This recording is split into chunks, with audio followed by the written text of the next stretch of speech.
Okay, so we are live now. With that, okay. So welcome everyone. Let me just address it to the audience once again to refresh.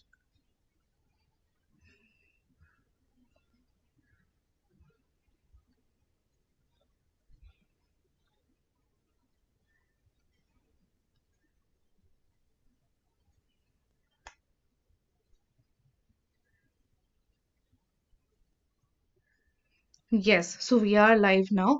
All right, so welcome everyone. Good evening to one and all, and I, Antara, welcome everybody on Galp Lok and all our esteemed panelists who are with us today. We have gathered here today to honor Professor Avijit Pathak from Center for the Study of Social Systems, Jawaharlal Nehru University, in collaboration with Foundation for Creative Social Research. Before I start the event, I would like to say that a teacher who impacts students' life, thinking, ways of seeing never really retires. Officially, there might be an end day, but intellectually, they are always there for us. They provoke us, they continue to offer us new questions, if and only we engage with them critically, creatively, and intellectually. When we do this panel in the honor of Professor Avijit Pathak, we need to remember that his practice in the classroom, outside the classroom, and his scholarship, which is very vast, are integrally related. And therefore, one cannot do any kind of ceremonial ritual in his name to bid him adieu. It's not possible to bid adieu to one teacher. So here we are doing a panel on modernities in order to start our intellectual, creative, critical engagement with his scholarship. A scholarship which was not disconnected from his life, his practices as a teacher, as a fellow human, as a researcher, a scholar, and writer. Today we have with us an esteemed set of panelists, so to say Professor Neera Chandok, Professor Manoranjan Mohanty, Professor Anand Kumar, Professor V Sujata, Professor Manindranath Thakur, Professor Satish Kejha, Professor Santosh Singh, Professor Ritu Sinha, and Amit Sen Gupta. With this, I would not like to take any more time, and I would like to invite our first panelist, Professor Manoranjan Mohanty, who from inside the classroom to outside, who does not understand the significant scholarly presence of Manoranjan Mohanty. So over to you, sir.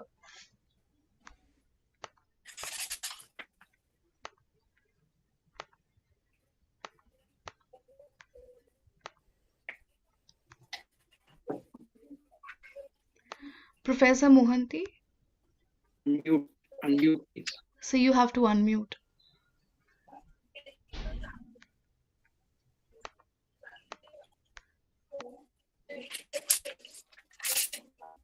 Narendran, unmute yourself, please.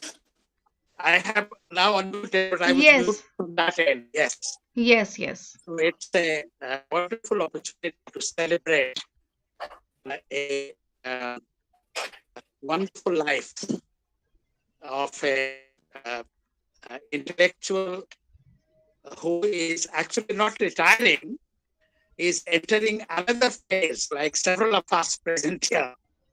I can look at Anand Kumar Neera in this panel, who continue to be active, but we expect Avijit to be more active than anyone of us. I want to go back to, I think about 25, I think something like that, 25 years back, when I first met Avijit, when he had invited me to examine his MPhil student, the Alessius, who and that MPhil thesis on the character of Indian nationalism was so different and so original. I mean, that really defined so many things for me all these years, 3 decades. One, why did he choose me to examine? I could probably understand this argument, which talks about the struggle between elitist nationalism, monolithic nationalism, and pluralistic people's nationalism, and which is the basic dilemma of the last three decades of India, and today that's what we are battling about. In fact, at the end of the meeting, I wanted that the MPhil thesis should be immediately published. And I informed Oxford University Press to contact him. They contacted him, got the thesis, and got it published. They published it, his MPhil thesis. And so his discovery of Alesius and my discovery of Alesius and Avijit Pathak began at that time. And today, Alesius is quite a figure in the discourse on inequality, discourse on caste, discourse on Buddhism, alternative thought structures, and so on. And Avijit, a public intellectual who has enriched our discussion on so many things, especially on, you have called it modernity, I would call it transformation. You have your reasons to formulate the thematic as modernities. But yes, if it is defined in terms of transformations which take place everywhere, and they have the right to say that this was traditional, this was modern. But I'm afraid I have a different view on modernity. Modernity, like social system, political system, cannot be dissociated from the Western Enlightenment and Industrial Revolution. Therefore, all efforts to apply modernity in alternative traditions, alternative modernities, and so on, they have failed, in fact. And now in the neoliberal times, it has failed even more. And this is from Avijit Pathak. In fact, certain issues which people like Ashish Nandi, Veena Das, T.N. Badan had raised in the 80s, and Ashish Nandi refined those issues on discourse and tradition. I think Avijit's formulation went much ahead on that. That all histories are complex and dynamic and plural, and therefore the study of transformation, study of social change, study of modernity has to be put in that frame. So the even revolutionary breaks will carry elements of past struggles, because struggles have continued throughout. So that is my first point that I have learned from Avijit's way of discovery of not only discovering tradition and its complexities, pluralities, and dynamism, but also its present and future. Now, in the Gandhi discourse, when he puts the modernity, culture, and tradition in discussing Gandhi, this comes out even more sharply. Nobody would associate Avijit as a Gandhian. For that matter, many of us here are not Gandhians. But I think all of us have been inspired and have found something very, very important and essential to many of our own arguments to develop.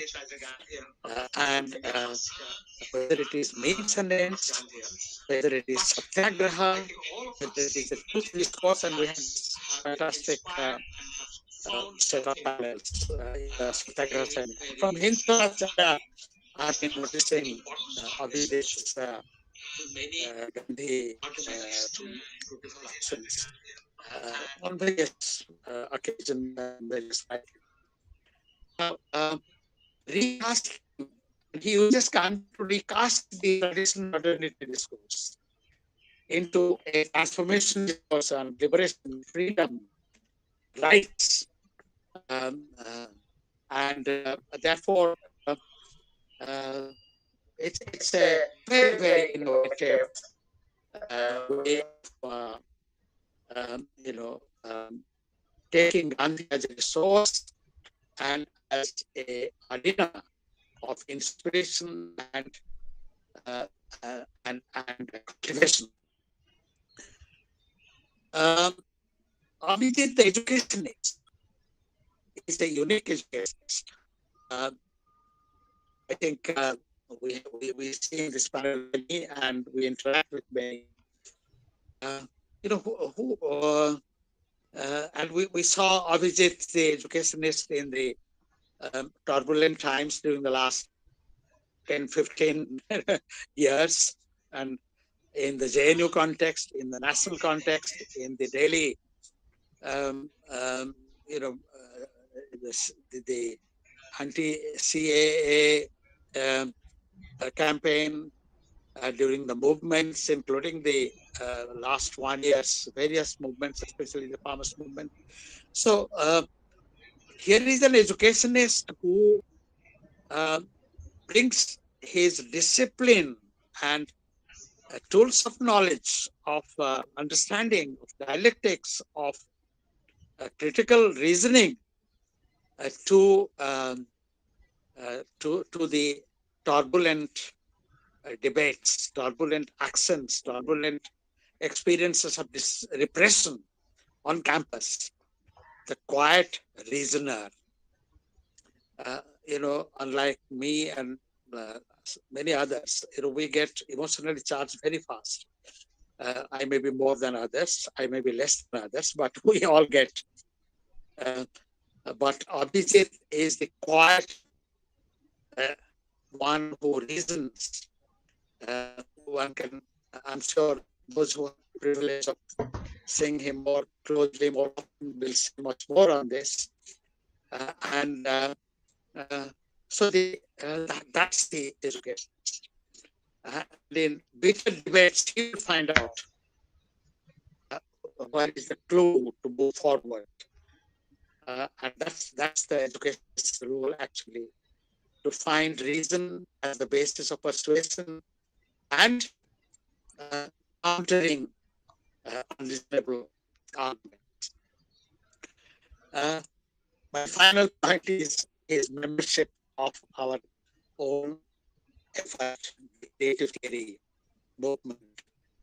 The creative theory colloquium has been privileged to have rich participation and membership and help and solidarity of Avijit always in all the colloquia. Has been organic part of this. So his approach to sociology, his approach to education, his approach to freedom struggle, his approach to Gandhi, his approach to tradition and modernity discourse brings the creative dimension that we have questions to ask, all of you.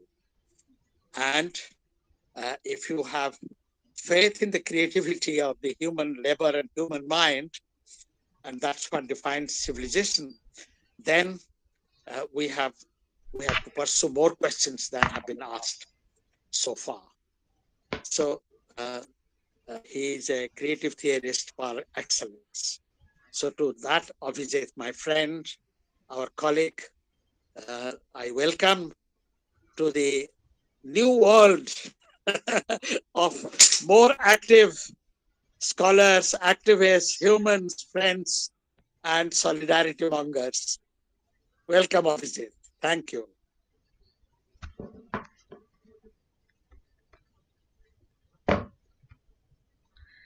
Thank you so much, sir. Thank you so much for joining us despite your busy schedule. Um, I would like to invite our next panelist, Amit Sen Gupta. Before I invite him, I would like to give a brief introduction about him that he's a journalist who can be a friend, a very rare thing of our time, a journalist who is critical yet humorous, a very, very rare thing in our time. Again, a journalist who is still ready to learn from sociologists, an extremely rare thing of our time. And that is why Amit Sen Gupta has been a very long lasting friend of Avijit Pathak. So, over to you, sir.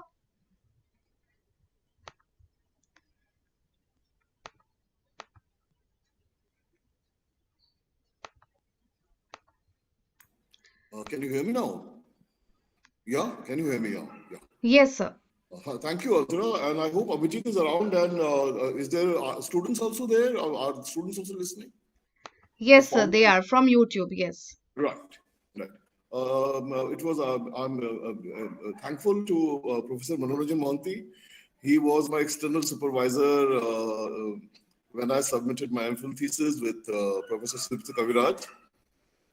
It was on Herbert Marcuse and the Frankfurt School, Advanced Capitalism, Culture Studies. And although I was a bad student, both of them gave me an A. And in fact, Professor Kaviraj made a cup of coffee for all of us. And it was not an interview, it was more like a learning and unlearning in the tradition of Ivan Illich and Paulo Freire. And so that MPhil thesis was picked up from my room, which I have 2 chapters I had myself typed.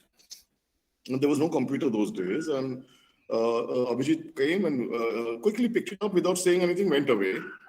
After 2-3 days, he came and he just kept it in my table and just walked off, Satellite Hostel 308, and walked away saying, brilliant, and shut the door and disappeared. After that, we didn't talk about it. So, and of course, we spent many nights together at on the Jhelum lawns because we didn't have electricity, we didn't have cooler, and it was very hot on the 3rd floor. And a lot of times we were only talking, hardly ever we were talking critical theory and hard social sciences. We were talking politics and ghost stories, which was one of the most beautiful fantasies which took us back to our childhood innocence and the great wonder and amazement and magic of our childhood.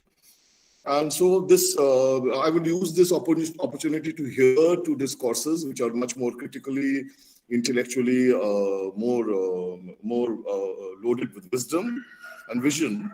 While I would, tell you some stories, because that is from where me and Avijit talk every week for long, and we tell a lot of stories to each other. From Satyajit Ray to Feluda to Ritwik Ghatak to Munshi Premchand.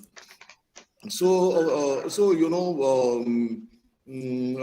I was born and brought up in a small town called Saranpur in Western UP, and we had huge mustard fields and guava trees and mango orchards around, and we used to play with gulel and we used to live in a mohalla, and we had terraces which were moving into each other, which were all like stories only. And summers, the flowers, smell of the flowers of the young mango flowers, the mango coming in, the ambi coming in all over the place, and all my nieces and others would land up during summer holidays, and I would sit with them on the terrace and tell them ghost stories. And they would be so scared that they would not go down from the terrace down to the 1st floor when their mothers would call them, because they were afraid. And the fear and the joy of that fear, that amazement of the fear, because we have lost in mechanical societies, we have lost the idea of fear and the idea of fantasy, the dream, the wonder, the amazing, concept of having, ghost stories in different land. And these are the only terraces from where where they would, those screen, film division would screen on a sheet of blank white sheet, films like Hakikat and Shaheed and Bhagat Singh. Bhagat Singh's Shaheed, and and Kar Chale Hum Fida Janatan, Sathiyo in Hakikat, Hai Watan, Tujhko Meri Kasam. These are all childhood songs we had integrated ourselves along with Raj Kamal books, or Parag or Nandan or Chanda Mama or Chandrakanta by Devkinandan Khatri and Tilasmi Kahaniya. I'm thankfully that I was not born in or lived in Calcutta or Bengal. So I was in Western UP and I imbibed a lot of this the oral tradition and the folk tradition of the larger North Indian from Rajkamal books, life stories of Ashfaqullah Khan or Ram Prasad Bismil and Bhagat Singh, to Subhash Chandra Bose, to all kinds of other stories. And so Bhagat Singh's mother was living very close to our house. His brother's two daughters were my sister's classmates, Kamanjit and Indrajit, and they would come to our house. And I would go there and go play in their house or in the veranda. And then my mother would always say, you should touch her feet, Bhagat Singh's mother feet, because she was such a revered person. And she would lie on a charpai without a pillow. And that was quite a nice childhood to have, with ghost stories and fantastic fantasies, and Bhagat Singh's mother on the side, and we growing up with this kind of fantastic storytelling. So here I would not be talking much about, because we are all among social scientists, and I would just tell a few stories which Avijit would like, in the sense that, like Alex Haley's The Roots, you had the grandmother, the children would be left with the grandmother, so that the entire oral tradition of the history of the tribes could be ingrained in the mind of the children. Or during the severe cold in the Americas, all the natives would gather in small rooms which they have built with hot skin, etc. And there they would use that time sitting around a fire in a circular formation, telling all the oral traditions, the skills, the memories of the past, and resurrecting their identities. In the same manner as Santhals sit around the fire, drink mahua, and tell stories or dance and sing. In the same manner as Gabriel Garcia Marquez got the Nobel Prize for 100 Years of Solitude, and he went to his grandmother and he said, see, I've got this Nobel Prize. So she said, what is the story? He told her the story. So she said, oh, I can tell you much more crazier stories. That kind of a humility Gabriel Garcia Marquez had in his both fantasy story of Aureliano Buendia and Ursula, that legendary mother who could see everything though she was blind, and how Aureliano Buendia would disappear while the cops were looking for him, or how Rebecca would be eating mud and butterflies would be surrounding her, how Aureliano Buendia led one rebellion after another rebellion against the oligarchs. So I would just say, not take too much time, and I would just say that these are very important in an era where the digital and the WhatsApp and the Facebook, social media has reduced the mourning of deaths to just mentioning RIP, or happy birthdays to just saying happy birthday on social media, or not sharing the grief of each other, using the pandemic to shut down the doors of the hearts and shut down the doors of their homes, and use this isolation to become indulge in more comfort zones, and not interact with people, or see or hear or feel or act about the suffering of other people, like the migrant labor, or the thousands of migrant laborers on the highways, where I was also with them reporting. And I'm not saying everyone is like that. There was in Gurgaon, the Gurgaon Ekta Manch, which fed 30,000 workers every day. So I would only say that in this kind of realm, we have got so digitalized that with both mourning and with joy, or with sharing, or with private spaces, or with our solitude, we have completely the middle class and upper middle class are turned into a kind of the inside of the car, and the inside of the television, and inside of your drawing room, and your insurance accounts, and your bank balance, and your mobile, and your WhatsApp. that is all the world has got limited into, and it's a kind of a zombieization of modernity, in which I would just tell a short story by Murakami, and which was published on his birthday by New Yorker, in which Murakami tells the story of a monkey who talks like a man and who dresses like a man, who thinks and feels like a man, and who feels the passion, who has the passion and the desire of a man. But he's a monkey, and he walks on the streets, but he hides because he doesn't want to be recognized as a monkey. He's obviously alienated from his own monkeys, and he talks to another sensitive man and tells his story. And one of the stories, he says he feels the longing for love. And then when he feels the longing for this love, he steals any digital number from a woman whom he thinks he loves.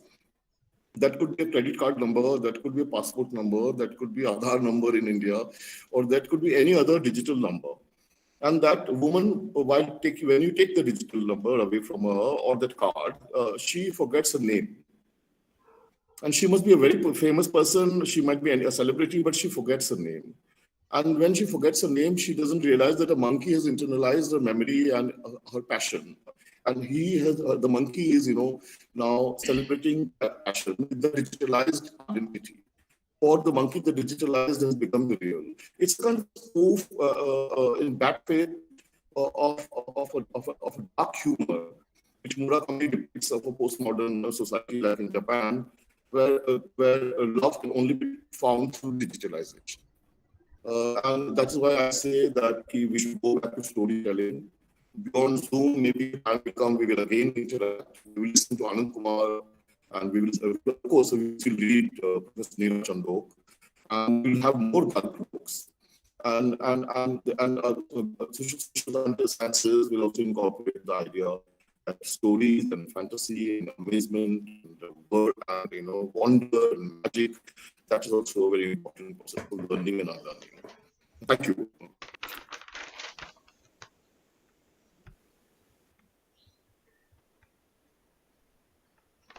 Thank you so much, sir, for taking us through your stories and experiences.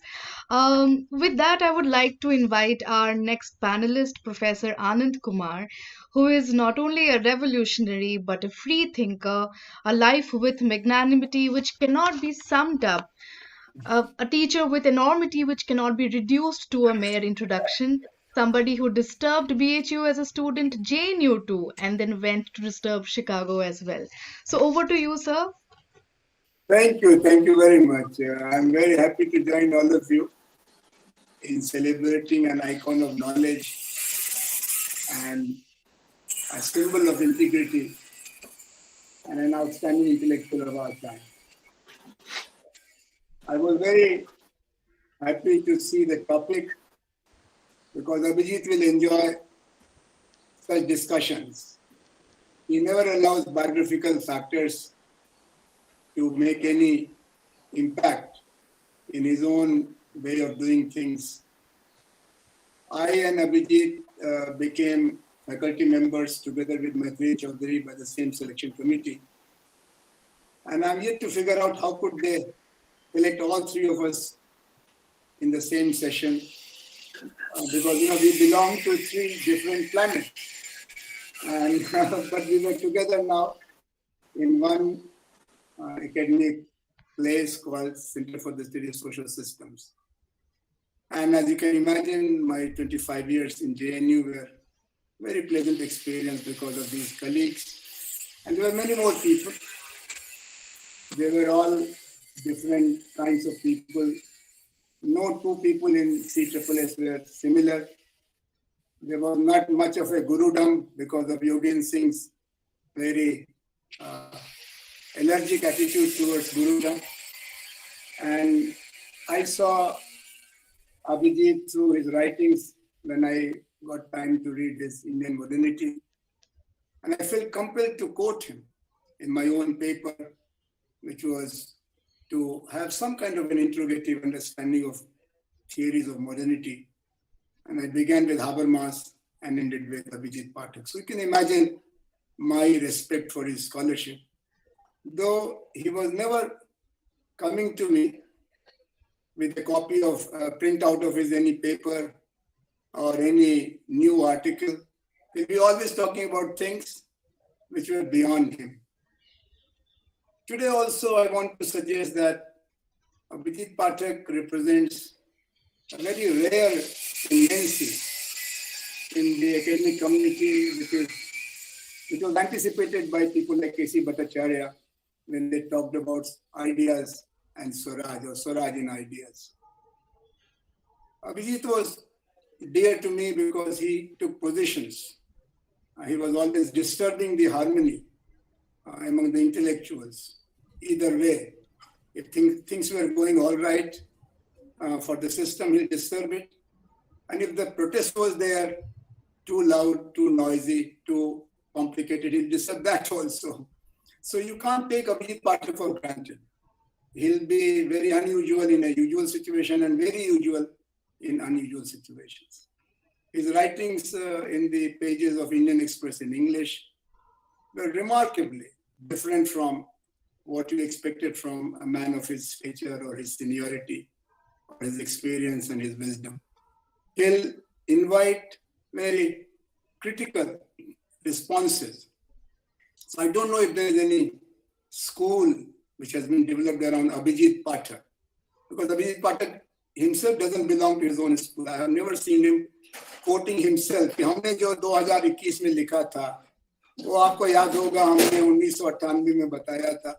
He doesn't remember himself. He is the man who is Nitya Nutan every day. But yes, there is one constant factor in his perception of reality, and that is the power of nature. In any presentation, he'll ask you ultimately to think of the morning, to think of the sunset, to think of the birds, to think of the flowers. And I like to connect him in classical ways. Sociology is कहाँ से आ गया भाई? उनको botanist लगता है या zoologist लगता है या बहुत होगा तो mystic, बाउल लगता है. But he'll enjoy himself. I'm also very happy that he never had any kind of, you can say, goals in his life.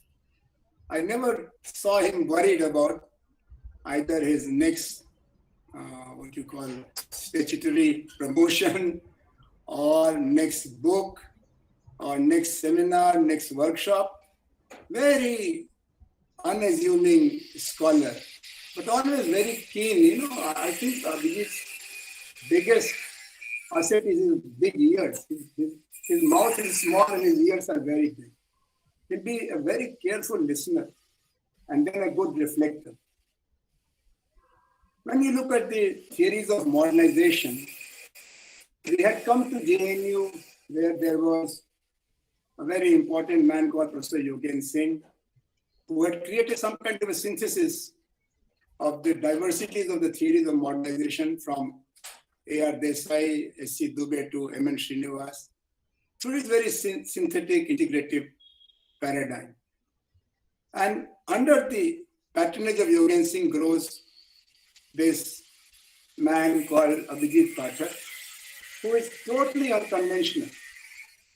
As Manojan Das said, is he a Gandhian? Well, Marxists who suffered his criticism will say he's a Gandhian, Baba. And the Gandhians who were invited by him to attack him will say, no, he's a pseudo leftist, or, he's not a Gandhian. And that joy of not belonging to anybody, not belonging to anywhere, the nowhere man is something which makes Avijit Pathak so dear and so charming. I was introduced to him first when I returned after being thoroughly integrated with the world system theory. I was a student of Wallerstein, and I had taken courses with Terry Anderson, Giovanni Arrighi, James Petras, Ramsakrish Mukherjee at SUNY Binghamton. So, as was the culture those days in JNU, that any new bird coming in the jungle will be invited to, to perform. So I was invited for those late night presentations by, I don't remember, free thinkers or Yuva Janta, because I belong to many families and many lineages. And Avijit will be there in the corner. And when I finish, obviously there'll be questions, and he'll be up to the mark about Wallerstein's yet to be popularized writing. And that will take me by surprise. ये कौन है भाई? ये Wallerstein को तो हम ही पढ़ के आए थे. ये कौन हमारा गुरु का मंत्र जानने वाला है? And similarly, when we were having this exercise at our center to introduce a paper called Indian Social Thought, everybody was very pessimistic. क्या पढ़ाओगे? किसका किताब लाओगे? वो सावित्री है अरविंद का, lectures from Colombo to Angola, Vivekananda का, अम्बेडकर का, नीलेशम का, कैसे एक साथ कैसे करोगे?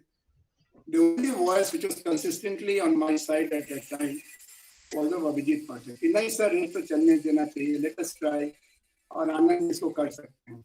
I was a tainted man, you know. I was a socialist among the Marxists, and I was a socialist among the free thinkers, and among the free thinkers I was the JPI. So I was also a nowhere man, you know. I was more like a child who was lost deliberately or undeliberately in the Mela.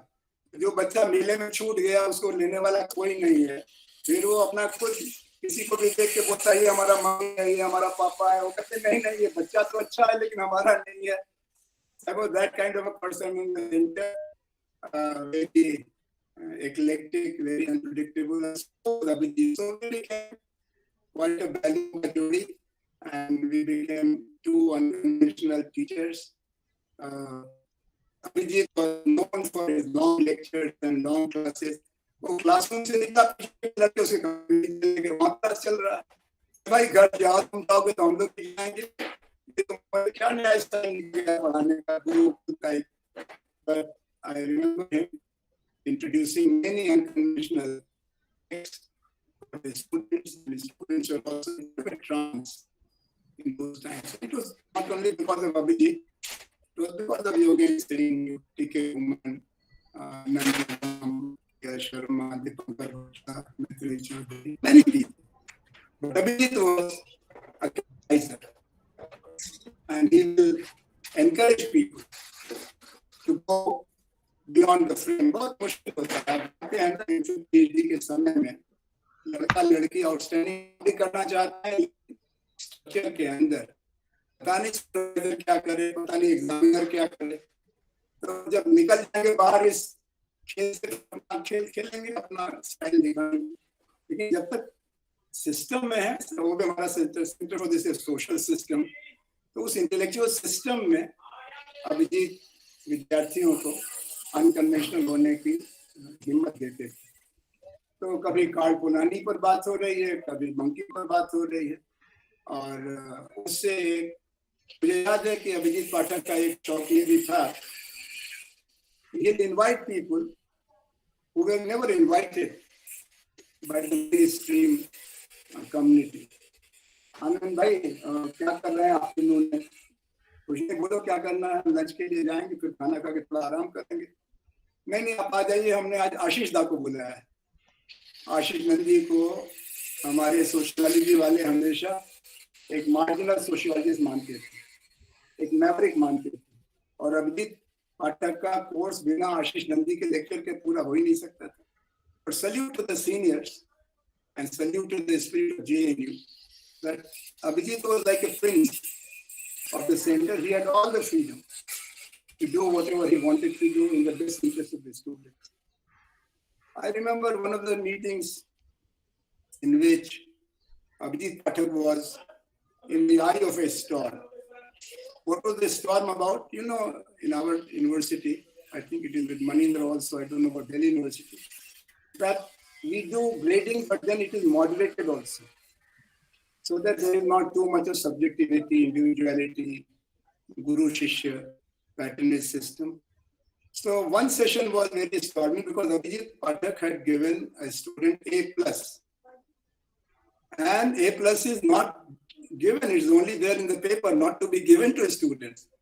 And Avijit Pathak his ground, nahi sir, aisa itna acha student humne dekha nahi. You know, Avijit speaks English with his Bengali accent, and when it gets emotional, it becomes double charge, you know, sophistication of English and impression, or what you call the emotionality of Bangla.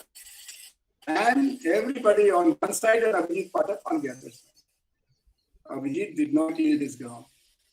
फिर हम लोगों को the peacemakers had to come into play and कहा क्या हो गया 20 साल में आपने नहीं दिया किसी को A+, तो हो सकता है कि अगले 20 साल फिर किसी को नहीं देंगे, लेकिन एक A+ देने से सेंटर कहीं अरे भाई बहुत डाइल्यूशन हो जाएगा, students will start expecting A+. हमने कहा नहीं, ये तो अभिजीत का सिर दर्द है, अब इस साल दिया अगले साल नहीं देगा तो अभिजीत का प्रॉब्लम होगा. And then we all agreed कि ठीक है. Avijit also had courage of conviction. There was one opportunity where we had the whole all full, and we could get the seats in the last row, some of the faculty members. And after this passionate presentation of around 50 minutes, one of us told him that, where is the system in it? Where is the pattern? How do you analyze things? Suppose somebody else wants to use your approach. What will be the factors? What will be the variables? Avijit was taken aback for a minute, as if he was telling us a fiction, not a solid critical presentation. And then he, in a way, returned in his natural self. He said, look, I never object you when you use wrong categories, wrong factors, wrong principles, historically incorrect models. It's your right, your privilege, and it is between you and your students. What I'm trying to do is a new combination of perspectives, and please let me have it between me and my students. If you don't understand, we will sit together and we'll discuss it later, but don't disturb my seminar here at the moment on a ground which is not a sustainable ground. It's only because that you don't understand me, I will not allow to be taken as if nobody is understanding. That was Avijit Pathak with his courage of conviction. I think he has created a very special space in our time because of his regular, reflective, critical, and in a way, I must say, unconventional analysis of situation. Probably he was one of the first who became very dismissive of all the tamasha which was happening in the name of politics during Rajiv Gandhi time. Today it is perfected by Shri Narendra Modi. But at that time when Rajiv Gandhi will be presented in a new avatar, Mr. Clean, with big rallies, sponsored crowds, Avijit will be writing fearlessly about converting politics into some kind of a festival, into some kind of a mela, and not a serious exercise by people with concern and with concepts and with categories. Similarly, when there was also this joy of arrival of genuine mass leaders after 2014, he was one of the first to say that this is some kind of a fake story. Let us get real. Where are the people in this whole narrative? Where are the problems of the people? And while being in JNU, he has been very honest about the crisis of higher education, crisis of social sciences, and crisis of being a teacher and a student. So, my friends at Galp Lok, you are giving me another opportunity to talk about Avijit. I feel a bit inhibited because he must be listening to me, in some kind of a situation. I asked him the other day that अभी तुम लोग 30 को मिलेंगे, कहा नहीं मिलेंगे नहीं, आपको सुनेंगे. हमने कहा मॉडर्निटी का गुरु तुम है, हमको क्या सुनना है भाई? नहीं हम बोलेंगे नहीं, हम सुनेंगे.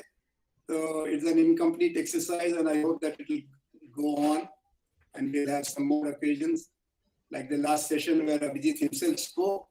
आज उसने मना किया है, तो आज हमको थोड़ा सा incomplete लग रहा है.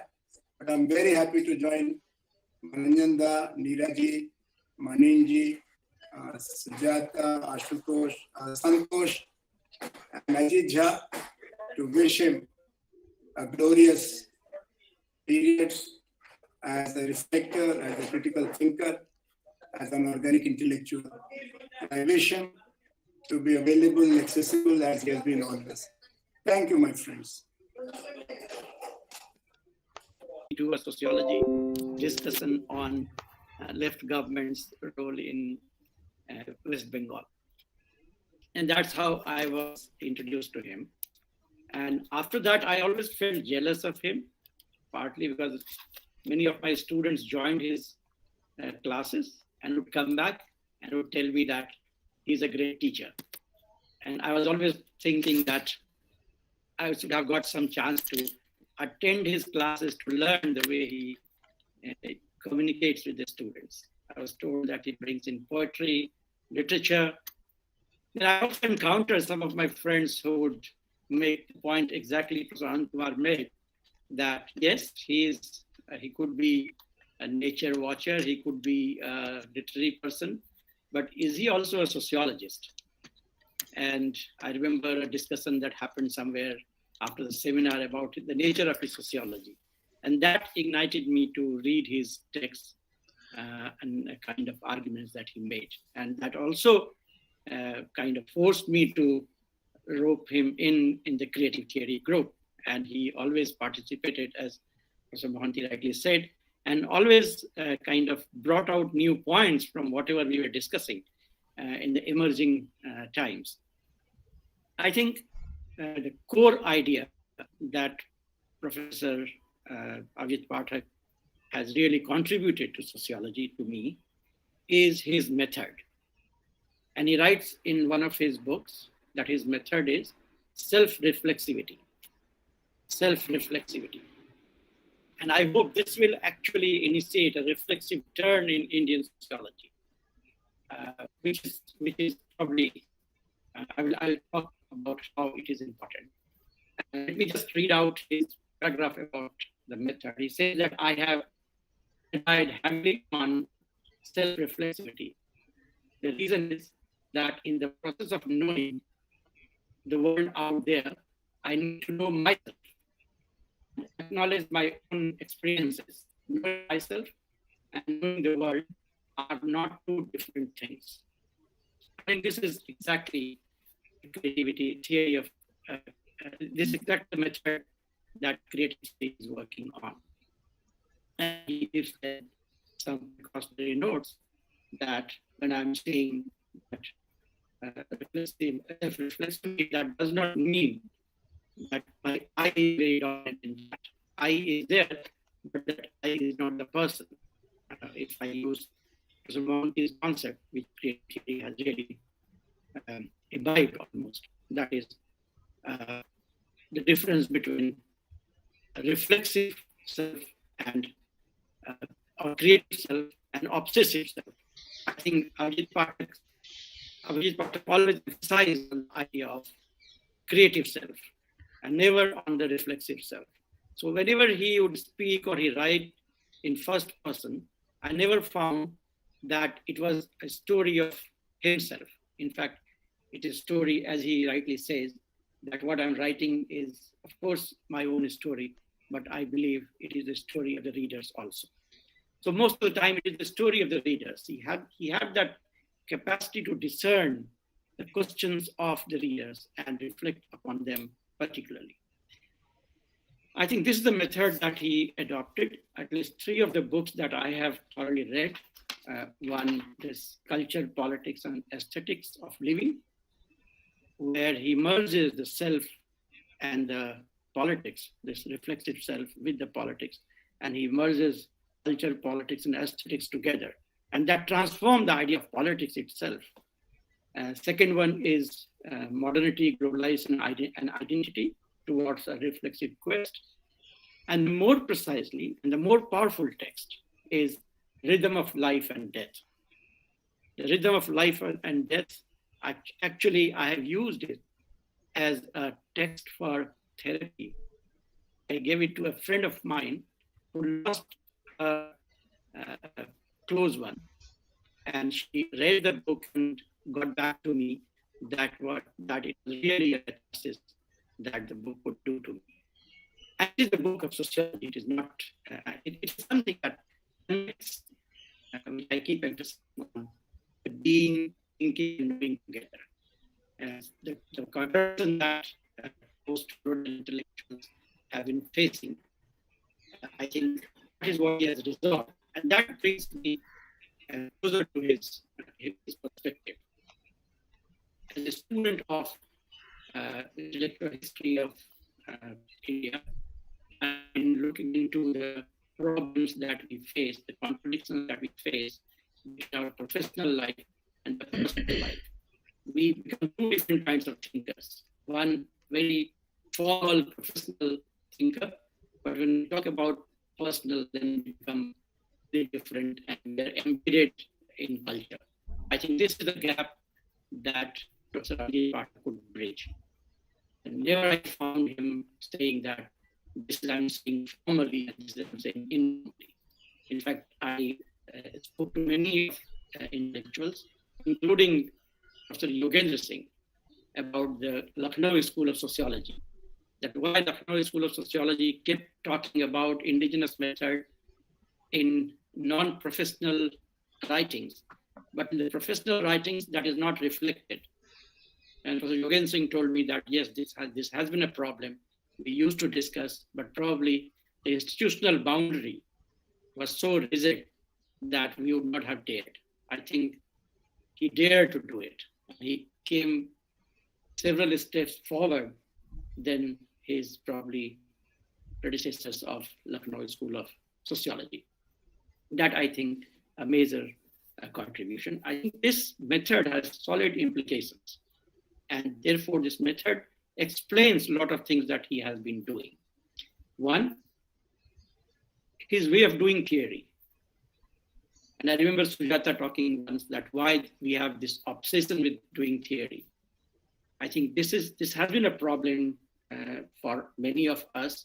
Like one of the political scientists says that human beings are theory building beings. But in the next chapter, he says that, and India does not have a theory. So I guess either we are not human beings or he has not been able to capture the way we are doing theory. So I think Avijit Pathak has talked about it, that I'm not doing theory as such, I'm walking with the theory. And in the process, if theory emerges, that is the problem of the theory, not my problem. So theory is something not very alienating, professional, technical work. Theory is something that we live with it every day. I mean, we all make theory to survive.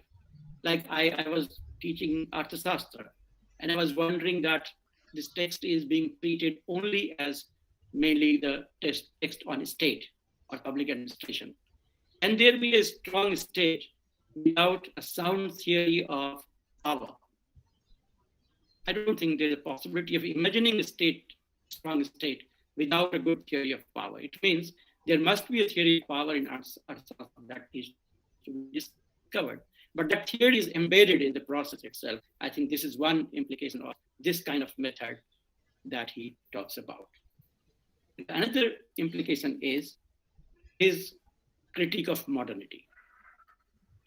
This has been one of the projects that we have picked up, exploring the way common people engage with their philosophy, their own philosophy, or the way they engage with philosophy in general. I think even in a village in Bihar, in Mithila, we discovered that there was a strong conflict between modernity and tradition. And we were looking for spaces where this conflict leads to. There were several models. One was rejecting modernity completely. Other was rejecting tradition completely. Third was ghare baire, inside tradition, outside modernity. And fourth was kind of reflecting on one's own life and rebuilding a new thing, which is neither modern nor tradition, what Professor Monti called it, a transformative thing. And Avijit Pathak calls it the life affirming modernity. I mean, he is not ready to give up the term modernity, as Professor Monti would like to, and I would also like to prefer to give up the term modernity, but he probably would do it after leaving the formal institution, I'm guessing. But the formal institution doesn't allow you to give up the term modernity. The whole discipline will collapse probably. So that I think is very, very important contribution. The way he's not trying to see things in terms of duality of modernity and tradition. Instead, he's trying to see the process through which we are passing and the way we are making sense of our life. And that making sense of life does not come only through the categories of social sciences. In fact, he enters into the realm of literature, and he uses absolutely smoothly resources available in different languages, English, Bangla, sometimes Hindi also. So that actually makes the sociology very, very different. This is the sociology of our society. It is beyond the so-called Indian sociology that was invented. This sociology is something that with which common people can also get connected. I think Indian intellectual tradition has very interesting aspect that we have engagement between experts of one discipline. We have engagement between expert of one discipline and other discipline, which is very common, and that's how a school of training probably were designed. But third thing, which is very, very interesting, is engagement between the expert and common people.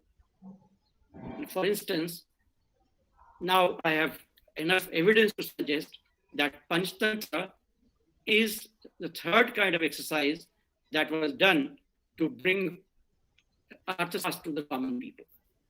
And now I have got enough evidence to suggest. So I think Avijit Pathak was able to connect the knowledge of the expert with the idioms of everyday life and make things available to common students and common people. I think that is another important point that comes out due to the method that he adopted, self-reflexivity.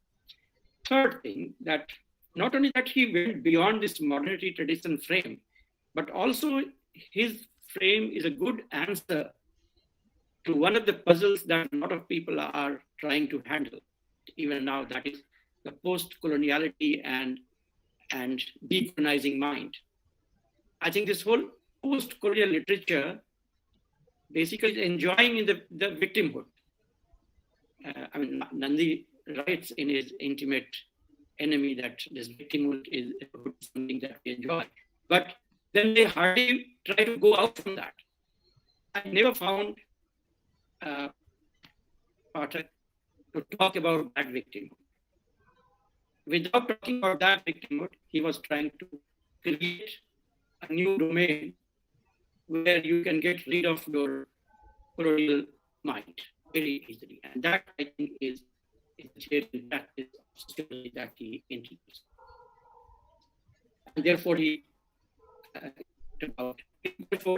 was also beyond the Jaipur model of sociology. Even the Jaipur model of sociology, I think, remained within this post-colonial frame, which he could translate. There are many more things, but I think I will just stop here so that I could hear other interventions. Thank you very much.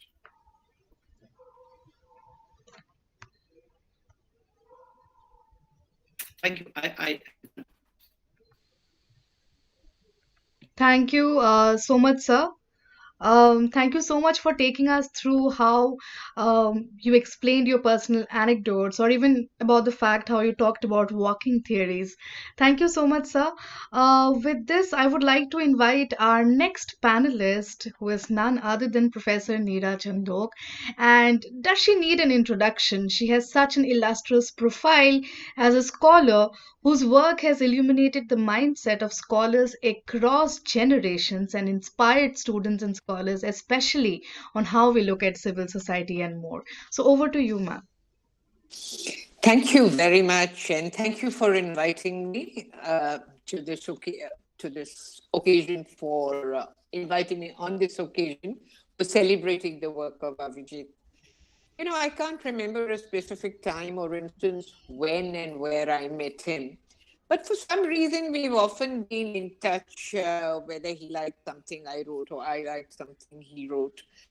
But it was very recently, about, I think, a year and a half ago, that I started writing regularly for the Tribune. And he is a contributor to the Tribune. And I was amazed at the range of themes that he would tackle from Hinduism in the recent few pieces that he'd done, to pedagogy, to recently mindfulness. I can never pronounce that Buddhist monk's name, the Vietnamese who recently passed. But I mean, I was amazed at his range and his ability to communicate very difficult ideas in very, very communicable language, which is so essential because very often academics remain confined to their own little hunting grounds. But what I want to do is, Antara, how much time do I think we are running out of time? So shall I take 7 to 10 minutes? Yes, ma'am. Yes, ma'am. Yes, 7 to 10 minutes. Yes.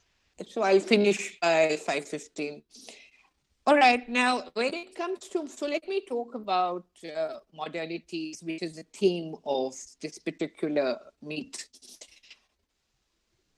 You know, intellectually, the notion of modernism as a cultural ethos, as a spirit of the age, has always fascinated me. Perhaps because I am myself a minimalist. And the whole notion of modernism starts in Vienna when Alfred Loos, an architect, builds in front of the very ornamental imperial palace a very simple structure which he called home. It was a rectangle, very defined windows and doors. The point is, he challenged the ornate character of pre-modern society. He challenged the messiness. You know, if you look at these European buildings, there's so many figures carved onto the outside. Sometimes you can't even make out what exactly is happening. For the modern mind, modernity is neat, clean, well-defined. And this was very ably represented in architecture. It might have been called soulless, but the point is, you know where you are. And interestingly enough, that post-modernity or the critique of modernity also comes in architecture when you start having these very fussy buildings with peacocks on the doors and ornaments all over the building. But to the modern mind, your present and your future, your mind has to be neat and clear and well defined. Otherwise, you're going to get caught up. The critique of modernity happened in the 1980s, and I was in Timurti as a fellow, and suddenly we had these rush of seminars talking about postmodern and attacking modernity. And I still remember a seminar that Manoranjan had organized in Delhi University before I'd gone to Timurti for 3 years, where the subaltern school came and made its presentation, and Ranajit Guha talked about the subaltern replacing elite historiography. And Professor Ranveer Singh just asked him one question. He said, what is so postmodern about it? Which good Marxist historiography does not talk about the subaltern? And I still remember in interview after interview, we would ask students, candidate students, and jobs, people who were looking for jobs in colleges, that where did modernity start from? I'm sorry, postmodernism start from? Instead of saying Gramsci, where did the subaltern school start from? Instead of saying Gramsci, they would say Ranajit Guha. I mean, that was the impact of the subaltern school. Till once in Timurti, somebody asked them, can there be a subaltern historiography without an elite historiography? But more importantly, what they did, and this is a very precise point I'm going to make, was I think in the form of post-Marxism, and a famous book which came out in the mid-1980s, authored by Chantal Mouffe and Ernesto Laclau. Laclau is no more, and we were surprised because Laclau was one of those authors, Latin American, who had contributed to the modes of production debate. But now suddenly with the class project is over, totalizing narratives are over. Now narrative cannot have a beginning and a present and an end. And this is teleological and everything is contingent, everything is chance, everything is time bound. I mean, there is no human being with an essence. The human beings are a bundle of spontaneous responses. And I still remember a lot of criticism coming up very bravely because that was a time of post-modernity, particularly in literature and in social anthropology. In political science somehow was careful about it, but suddenly everybody and somebody, saying Foucault's individual who doesn't have an essence. He's wounded. Is injured by the depredations of the state. Can this individual speak back to history? Which Marxist individual can, howsoever wounded he might be, howsoever diminished he may be by capitalism, can get up and speak back to history. Now, what are you doing? But their insistence that there is no class project, you cannot reduce everything to class, interestingly enough, was made at a time when neoliberalism was making its appearance and every vestige of the social democratic state was disappearing. And you had Thatcher and you had Reagan. And suddenly we have reached the apogee today. When the Prime Minister speaks, Pakode talo, don't look for jobs, what is he contributing to except the notion of the entrepreneurial state, where the state gives up all pretenses of looking after its citizens and say, look after yourself, create jobs, we are not responsible. Now, this whole notion of a totalizing class movement being discredited also meant that civil society got completely pluralized. Single issue movements, the women's movement is divided along caste, but class just vanished from the political scene. In the first decade of the 21st century, see what happens. Your politics is fragmented. Your political alliances are fragmented. Everything is identity, as if caste does not have class within it. Yes, but you have the emergence of a totalitarian, authoritarian populist. There is nothing more totalitarian than today's states, or I'm using the word loosely, elected government. Social movements becoming more important than the goal of the social movement. Modernity, modernization as a social economic process, and modernism, which is an aesthetic and a cultural movement. The spirit of modernity, which asks you to define the objective of your politics, needs to be brought back. Our objective needs to be focused on emancipation, on processes. We may never arrive at ends. We have probably had to give up an end to our politics. But the process is important because it makes agents out of subjects. And this is, I think, where the whole focus on modernity needs to be cast, and we need to think very seriously about where we are going. I stop, but thank you for organizing this conversation on modernity, because we need to again start focusing on these issues. Thank you, Ante.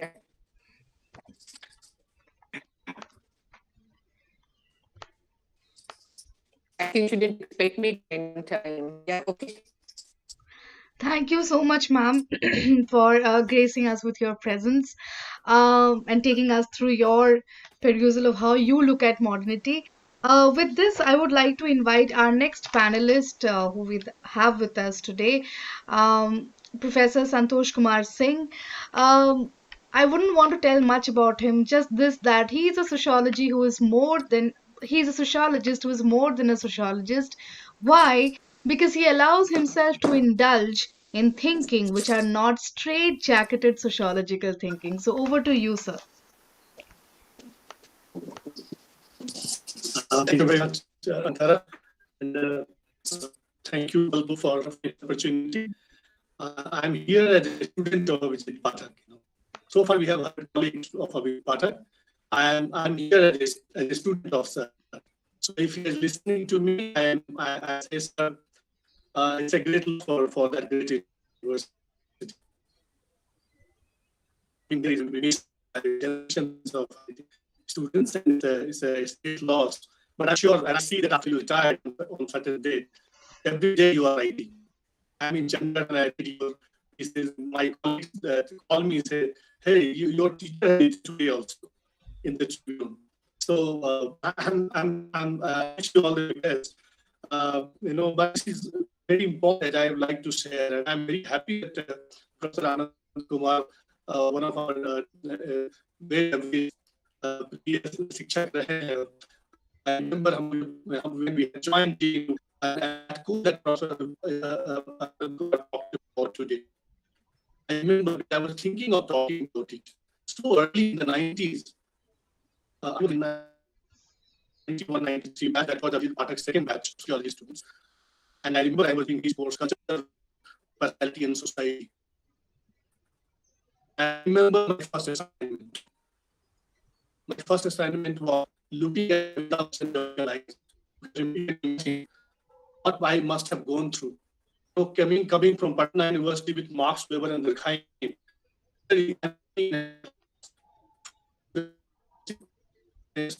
and was absolutely nervous. I knew Marx and Weber and Durkheim, but I had no idea how do I relate this Amitabh Bachchan and look at him with sociological eyes.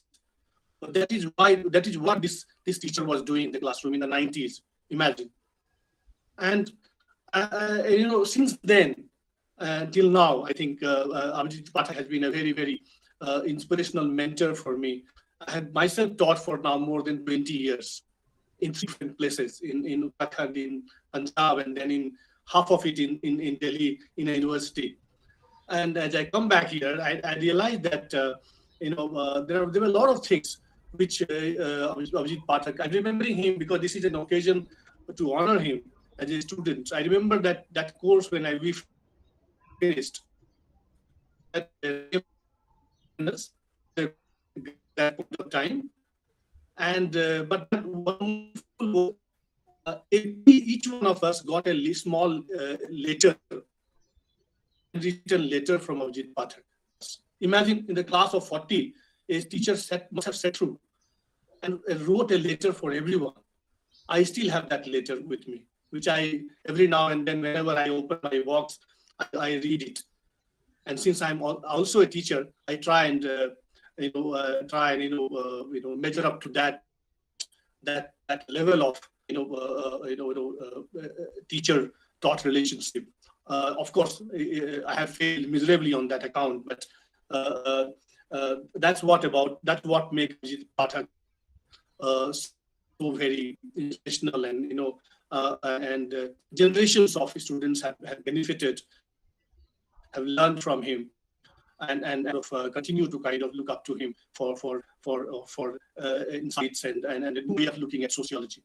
Having said this, since morning I was thinking that today is 30th January, and it cannot be without some reasoning from Galp Lok that they thought of this as to honor or have this discussion on modernity.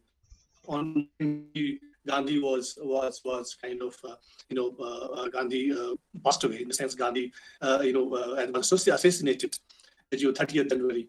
It's a day generally for me, a day of introspection, reflection, and talking to myself. That as a teacher, what did I do wrong?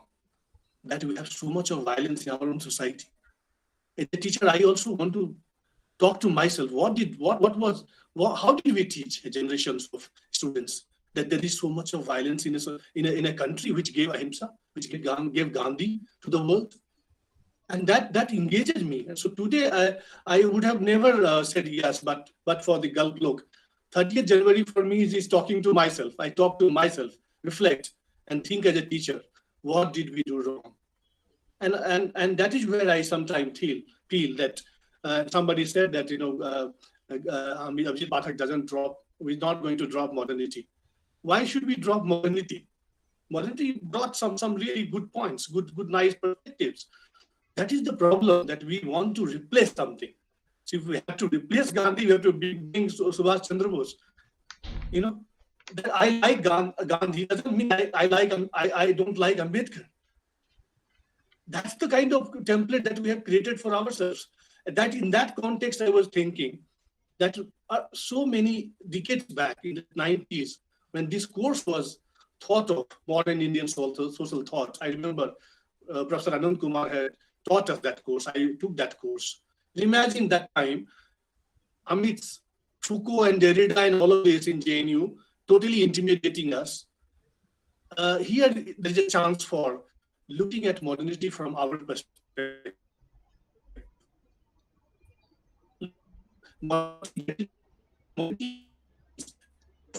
me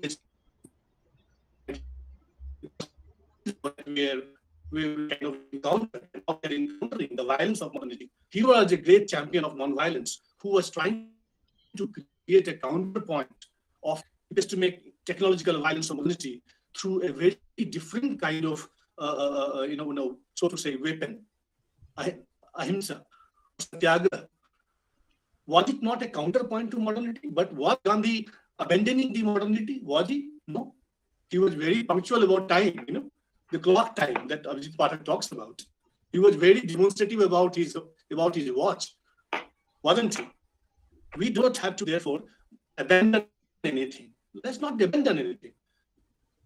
Gandhi, Ambedkar, Tagore, everybody needs to come with us. We need to travel together, learn from each other. That's what. If you're looking for a certainty from Avijit Pathak, you're completely doing wrong. Absolutely, don't expect any certainty like that. Certainty is the syndrome of modernity. Such obsession and fixity with that I belong to this silo. I'm A, I'm B, I'm C, D. No, that fluidity is the constant with Ambedkar, with Avijit Pathak, and that's important.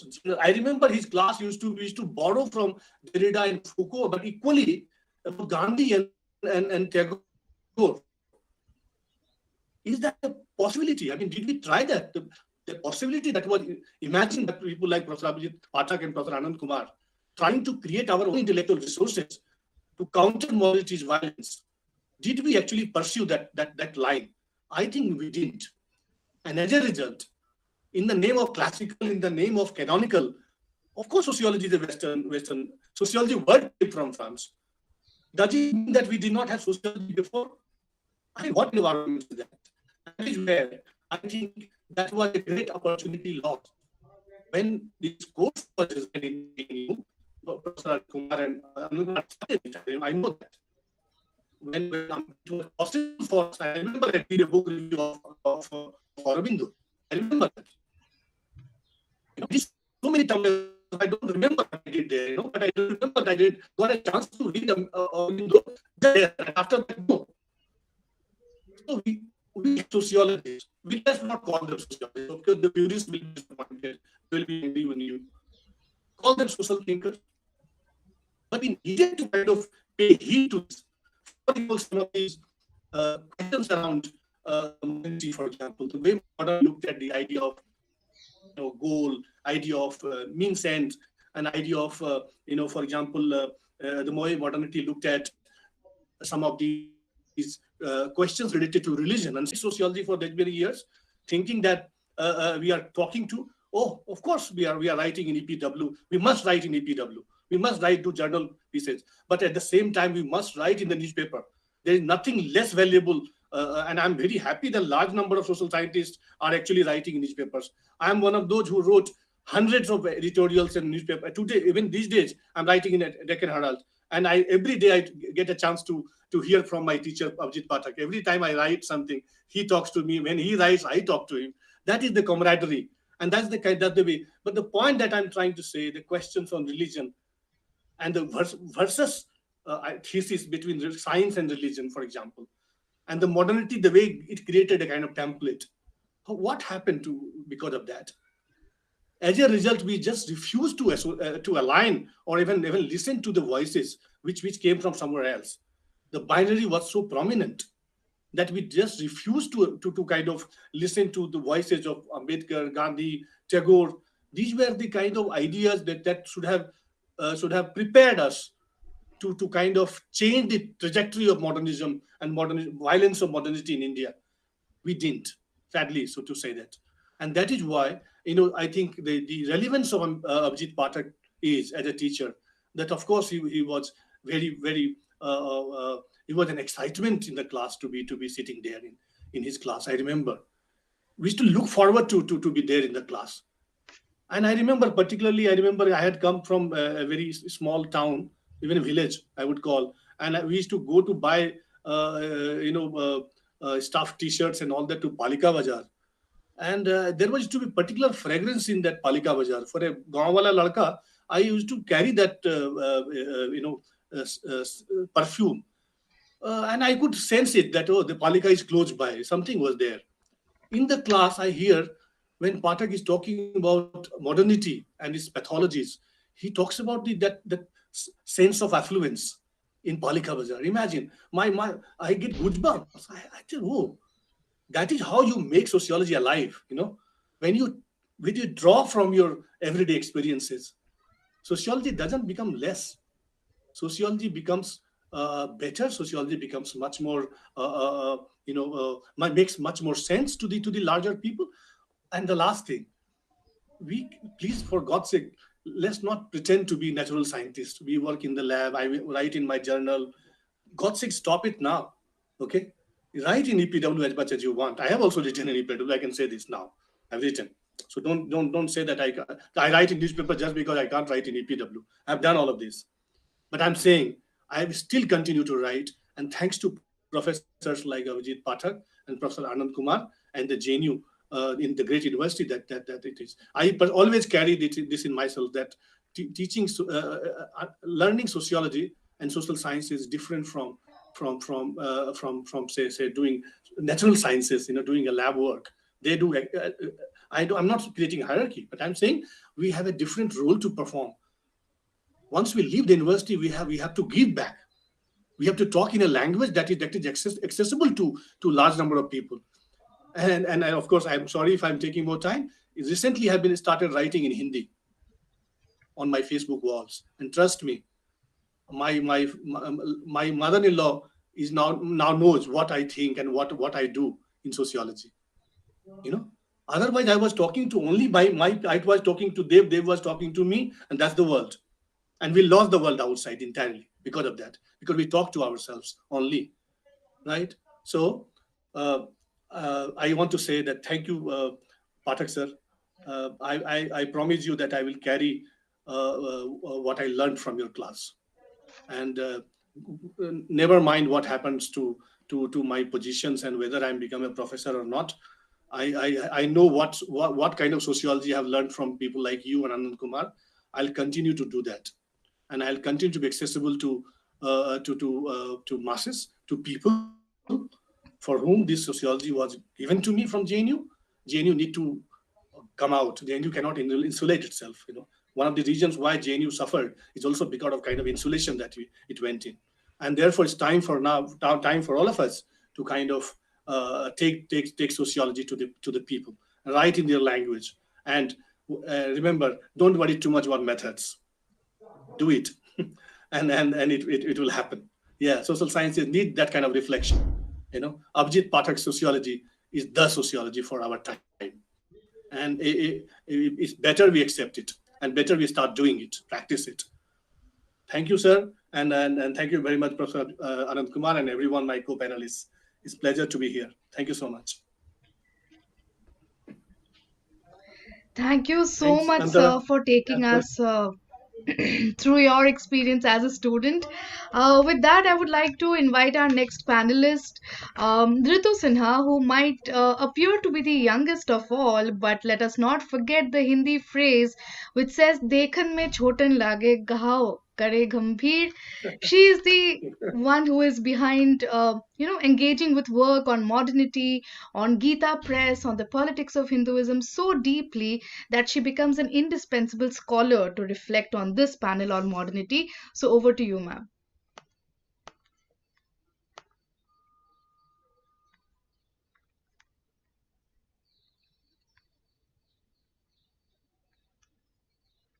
Unmute, Ritu, unmute. ma'am, you have to unmute yourself.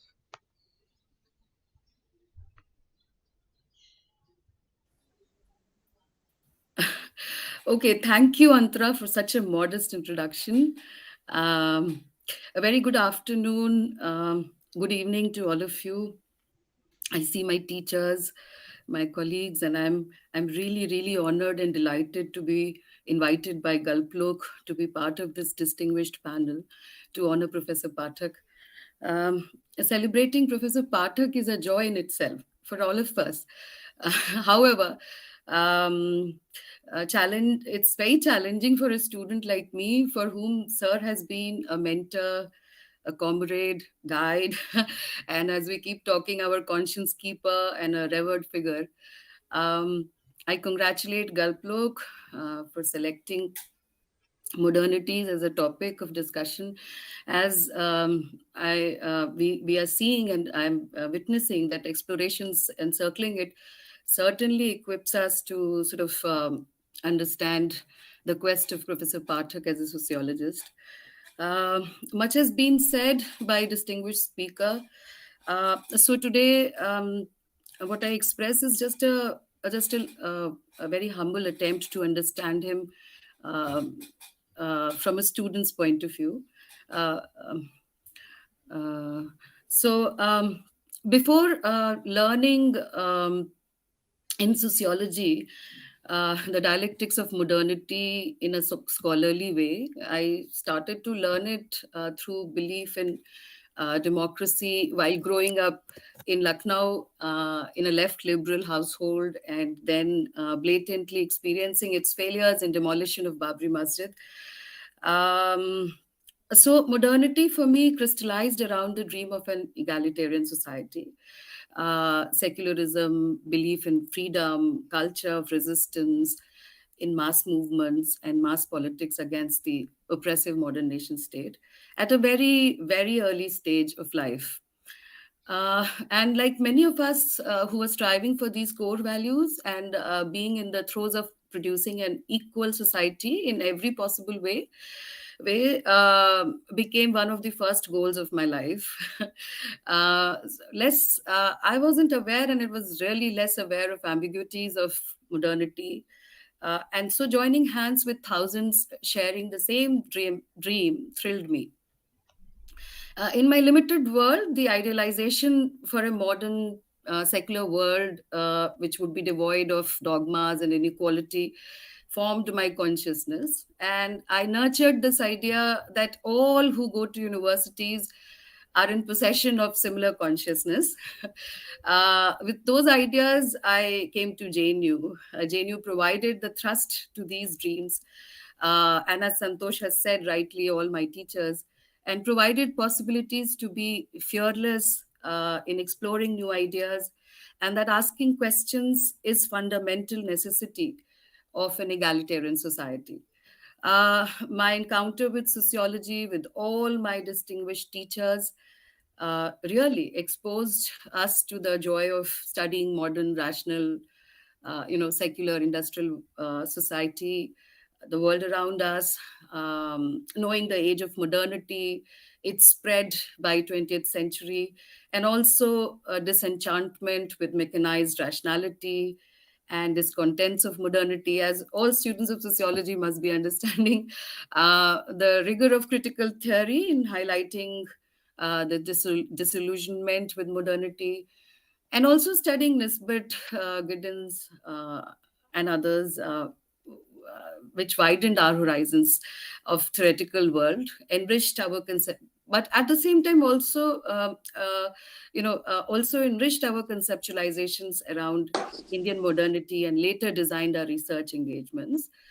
At the same time, while learning all this in the department amidst fantastic teachers and amazing brains, we experienced the contradictions in the university system, teacher-taught relationship, in addition to politics, culture, and religious processes and functioning of Indian nation state, leading us to revisit the idea of modernity as students and later teachers.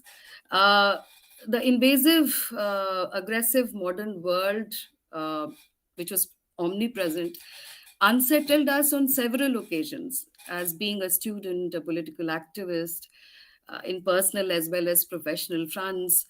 And it is here when Sir, I say to Professor Pathak, with his alternate idea of teaching, and teacher-taught relationship, relevance of a university system, meanings of education, inspired us to sort of relentlessly re-engage with our modern sensibilities. I grew up with this. And you see that in the midst of promises and discontents, the ambiguity, the alienation of modern capitalism. Our worlds were continuously sensitized by Professor Pathak's intervention with modernity, as others have already mentioned and talked about it. Um, as my teacher, mentor, and guide, I saw him deeply involved in this critical engagement with his version of modernity that revealed, that continuously revealed a scholar in him and nurtured the fusion of a scholar and a teacher.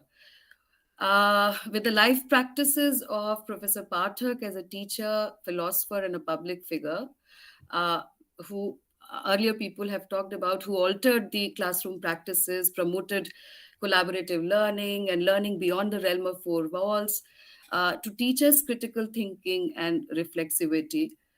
I was continuously nurtured like others, but what enabled him to achieve this is what intrigued me the most as a student of sociology.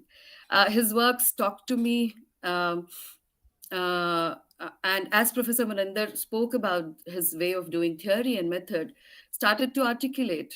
But to my surprise, as a student, I found and still find my answers in his capability to practice his modernity.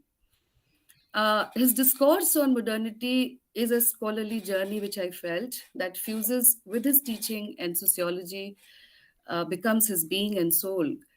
And it is not a surprise to me when he claims modernity has entered his body, mind, and soul, which he writes in his book, which he cannot escape, and so deeply interacts with it, with all his consciousness. He emerges as a scholar of modernity for who takes on to the project of modernity not merely as in his own words academic or cognitive, as earlier speakers have mentioned, and an intellectual debate, but as experiential and to a great extent self-reflexive. Um, for him, as he says, it is experiential, sociological, and historical. The conflicting, complex experiences of modernity persuades him to emanate his own version and his scholarly world within him. So, in his words, it is an alternative, life affirming modernity that he's engaged with, and, and definitely encourages him to acquire identity of an analyst, a wanderer, a dreamer, a political being, and a keen observer, along with a sociologist. Um, as far as I understand, he never discontinues to be in deeper scholarly conversation with this version of his modernity. He thoroughly rejoices the emancipatory side, regularly celebrates and cherishes it in freedom to write, to speak, to teach, to do sociology without footnotes, to contemplate, to remain dialogic, and to be able to do what conscience allows. As a teacher, he therefore, all our lives, he enlightens us with spirit of freedom, criticality, and agency, and whereby he makes his students his friends by being a constant learner and practicing an art of collaborative learning. This is what is collaborative learning for him. He constantly says he learns from his students. His sociology transforms us and takes us beyond classrooms, as Santosh was saying, generates passions and makes us not mere clogs in the wheels, brushing and working on technicalities of methods and creating sociology as a science, but how it can be transformative, experiential, and emancipatory. A politics in itself, making theories and concepts alive in order to evolve a new art of relatedness, as he says, and politics, as he says. It is not therefore surprising for me that he, uh, tirelessly, like he doesn't stop. He tirelessly familiarizes us with ways to expand our horizons, to maintain our critical thinking, to believe in our emancipatory self. His voice keeps resonating in the classrooms, corridors of CSSS, in flora and fauna of my university, over the phone, in every meeting. read good literature, poetry, listen to music, Ritu, watch cinema, explore the world of vernacular, experiment with opposed ideas, and be a humble admirer of nature, and, and definitely be a wanderer.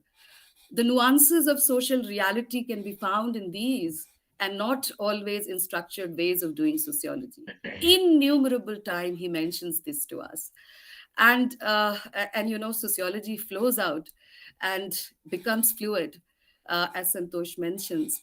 So it is this faith in his it is this faith of his in free, reflexive, and critical mind, an ultimate gift for him of modernity, where lies the courage to face the discontents, I feel, or his disjuncture or its disjuncture, and the paradoxes, like he continuously writes, Hindutva, toxic hypermasculinity, technology driven life world, market capitalism, its impersonal alienated world, and other such anti egalitarian forces which he has identified.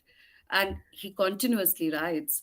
His thrust to evolve this mind and its intellectual potential to understand and courageously counter the, as he mentions, the pathologies of modernity, is where one can understand his scholarly zeal to grasp the various facets of modernity and constant urge to equip his students to learn to deal with it and devise ways to not merely become puppets, but to be able to courageously defeat its inhuman anti-people version by invoking our agency and authentic autonomy. So life is not entrapped by the tentacles of pervasive impersonal world of modernity, but is about joy, as Professor Pathak says, and celebration of life in writing, reading, and intervening with all might, intellectually and experientially, to uphold this emancipatory project. It is to this alternative life affirming modernity he's committed to promoting the cultures of relatedness and dialogue, and his continuous quest to develop courage to face not only Eurocentric modernity, but traditional orthodoxy.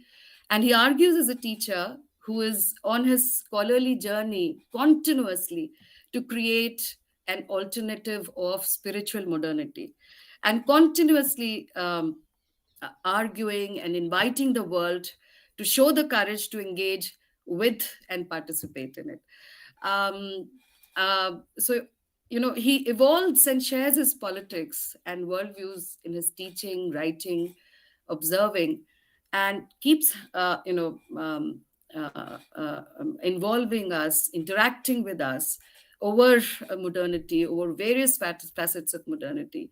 And in every possible creative pursuit, he strongly, courageously engages with modernity, with his modernity, and I think I've spoken enough, so I can go on, and it's slightly emotional as well for me. So I end by quoting him. He writes that, yes, to me, my journey is my book, my philosophy, my quest beyond merely the excitement of food bonanza or Facebook shares. I take this opportunity, sir, if you're listening, I do not know, to my indebtedness to your enduring patience, love, care, to teach me, to all of us, what sociology is and how to practice it. I think I stop here, and I really thank Galp Lok for inviting me to speak in this panel.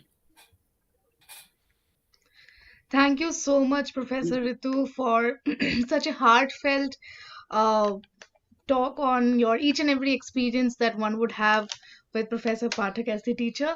Thank you a lot. With this, I would like to welcome our next panelist. Now, I don't want to introduce him by saying things which are very technical, but I would just like to say one line that Professor Satish K. Jha, who is going to be our next panelist, He is a comrade in all creative actions, a partner in all the intellectual crimes. So, with this, I would like to invite you, Professor Satish. Thank you, Antara, and thank you, Galp Lok and Foundation for Creative Social Research for giving me this opportunity to celebrate, the life of intellectual life of Professor Avijit Pathak. In fact, I will contribute in my own little way in this project of modernity by helping the organizers to keep the time by cutting onto my allotted, time, because I think that uh, perhaps we are running out of time at the moment. Anyway, so 5 7 minutes I will take. In fact, I will start with a personal anecdote. When we were a student at Delhi University in mid 80s, I remember there used to be a political economist who was always referred as a Gandhian among Marxists and Marxist among Gandhian. It was none other than P.C. Joshi. And I remember in one of the talks which he organized as a student, he came in when he was speaking on Gandhi. He said that, Gandhi in his own inimitable style, he said that, you cannot, capture Gandhi, in any discipline. And perhaps he faced a lifetime question from a student.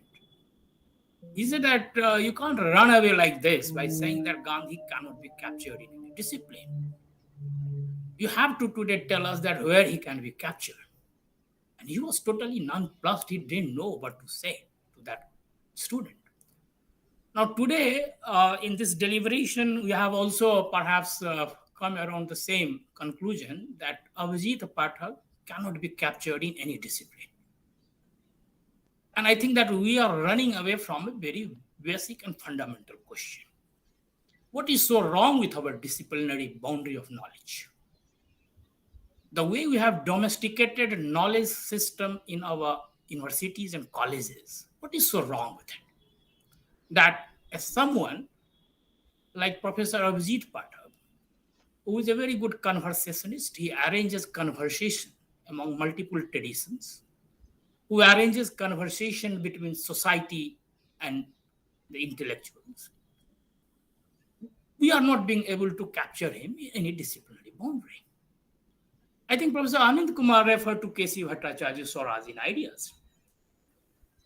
And since this piece was written, I don't know how many reflections have taken place on these Swarajin ideas. And the more we are reflecting, perhaps the more elusive it is becoming today. And I think that what Professor Pathak does through his discourse on modernity, through his discourse on Indian intellectual tradition, he is perhaps extending this from where K.C. Bhattacharya left. In fact, K.C. Bhattacharya was not witness to what we are witnessing today. The kind of hyper-nationalism, consumerism, the kind of marketization of identities and ideas. And therefore, someone perhaps like Avijit Pathak makes a lot of sense to our generation today. When he's basically bringing in all these factors into his discourses on modernity. I have heard him speaking on modernity. In fact, I knew Professor Pathak through his mainstream writings in early 90s. Perhaps that is perhaps the place where he was writing.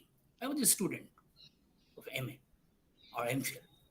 Since then, I have followed him closely. In fact, the two scholars whom always I found unsettling this entire academic community. One was Jeet Oberoi in Delhi School of Economics, another Avijit Pathak in JNU, through his style of questioning and style of presenting things.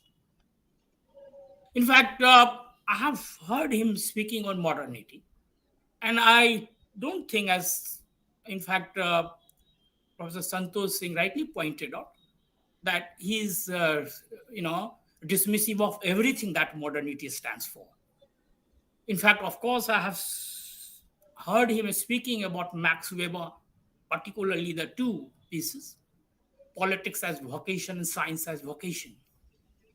I think that the way he perhaps brings in Weber, the way he brings in Marx, and the way he brings in many pioneers of modernity. But that tells us volume that how critically he looks at modernity, particularly the way, in fact, it made its incarnation, or the way it was made to reborn on Indian soil. I think perhaps there his discomfort starts. And that's why the way he talks about Tagore, the kind of poetry and the spiritualism of Tagore, and in literature, and the kind of spiritualism of Gandhi in politics.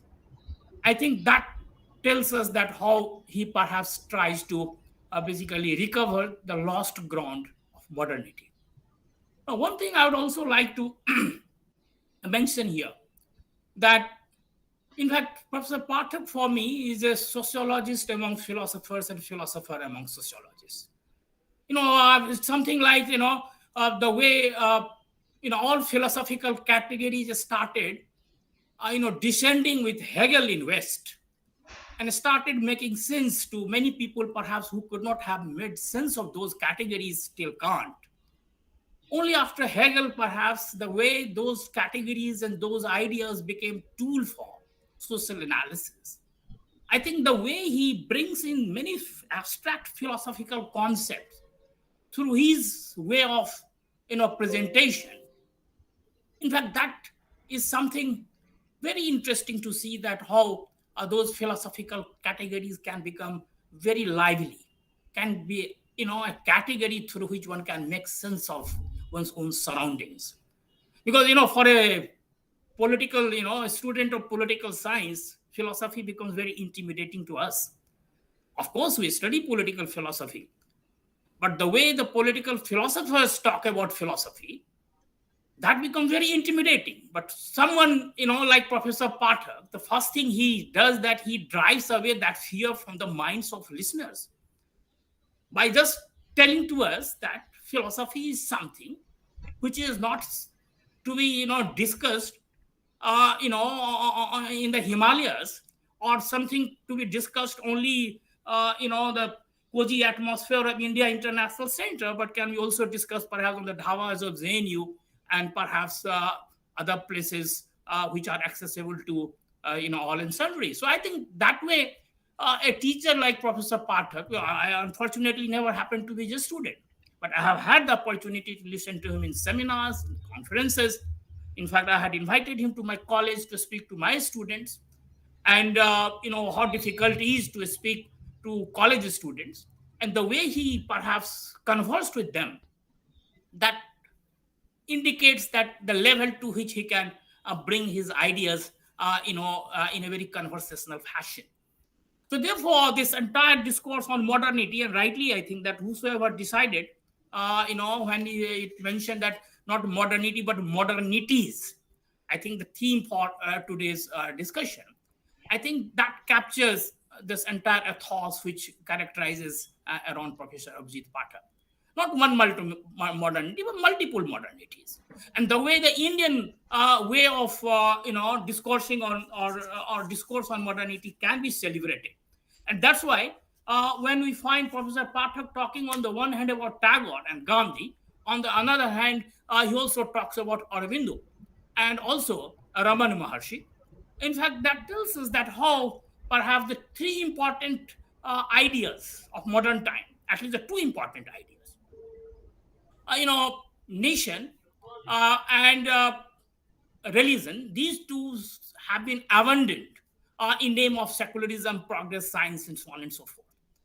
And how he is basically humble, in a very humble way, he's trying to retrieve those lost ground for imagining and visualizing a future where progress will not be totally rejected, science, the kind of science, the way it has been handed down to us from the West, will not be celebrated, but at the same time, people will basically engage with these things, the religion, nation, and so on and so forth, in a different way, in an Indian way, where it can be become more human, it can be become more democratic, and it can become more sensitive to the human needs and human values.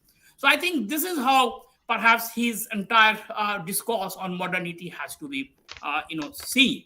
Now, of course, as I promised that I will not be taking much of my time. So with these words, I, in my own humble way, I just you know uh, pay my respect to Professor Avijit Pathak on this very important day when we have assembled here to celebrate his ideas, his writings, his Porshana, and at the same time, his contributions to the intellectual tradition, contemporary intellectual tradition. And I'm sure this entire discourse on Swaraj in ideas will go on. But contributions of Professor Pathak will always be remembered in this discourse on Swaraj in ideas. Thank you. Thank you so much, sir, for taking us through your experience as a scholar who has been understood as Professor Pathak as somebody who was resistive to the whole idea of modernity. Thank you so much again for gracing us in this panel. With this, I would like to invite our next panelist, Professor V Sujata. And I would just like to say this as all the people who have been her students that as a researcher, as a teacher, as a scholar, she helps us understand how the framework of modernity can reflect a discussion on indigeneity and, in her case, indigenous medicines. So, over to you, ma'am. Thanks, Santara. I thank Galp Lok for organizing such a wonderful session in honor of Professor Pathak. In our departmental engagement, we shared some anecdotes of personal and professional relationships. So I would rather engage with the theme of the panel discussion, the modernities, which I think is, it's very much in tune with Professor Pathak's kind of thinking. So when you're the last speaker, it can go both ways that many things, others would have set the ground for many things you will take a long time to explain. So, and you will also have relatively less time. I don't worry about the second issue because the first one is more important. And I'm happy that the things I had thought of from his work and what I would think how these kind of ideals could be taken forward seem to match with my own assessment, understanding, assessment, and seekings. So modernities is why I'm interested in this title, is as opposed to modernity in the singular, which is historically and spatially, it's a closed term. And we know it is very specific, it is provincial, we can even say it is Eurocentric. Professor Mohanty also explained to us that you can't envisage. So, to me, the biggest problem is that it gives us the impression of a destiny, and it goes against the temporal flow of time, which is so essential to the human cycle and human condition. It's as though it's a destination.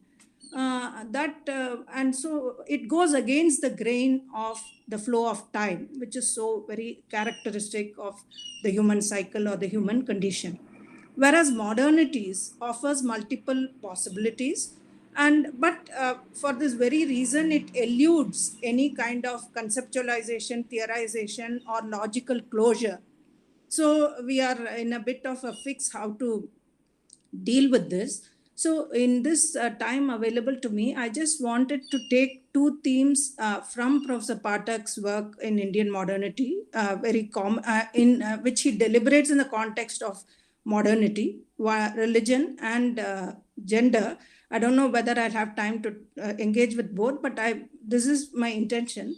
And and what struck from all these previous speakers and what they shared, trying to encapsulate and describe him, give him a label, etc., is also partly because of some issue within sociological theory and its very concept of man, or to put the human being and the human interiority, understanding the interiority. And secondly, I also want to raise this issue of the notion of time, which again is my own search currently. How do you understand time when you talk about social transformation or utopias? Is there a destination, or are they permanent, or is there can you talk about modernities in the temporal sense? So, firstly, the idea of religion, we all know that Professor Pathak was strongly against a very radical view of secularism. He himself adopted what he calls soft secularism, in which the unity of human beings, the unity of human life is a celebration of nature, humanitarian efforts from religion. All these things were highly valued, and he was quite opposed. What probably put him off about modernity was the lack of humility, which he repeatedly talks about, the arrogance and the of course Eurocentric ambition, arrogance, and the kind of lack of humility that you find in science and technology powered self presentation of modernity, etc. So in his scheme of themes, therefore the religion, he thought that modernity can learn from other traditions, religious traditions, he says in this book Indian Modernity, how to develop humility and so on. He is aware of the dangers of religion like Hindutva and consumerism, etc. But he, in his early work, he talks about resolving it through dialogue between different, stakeholders, parties, perspectives, and so on.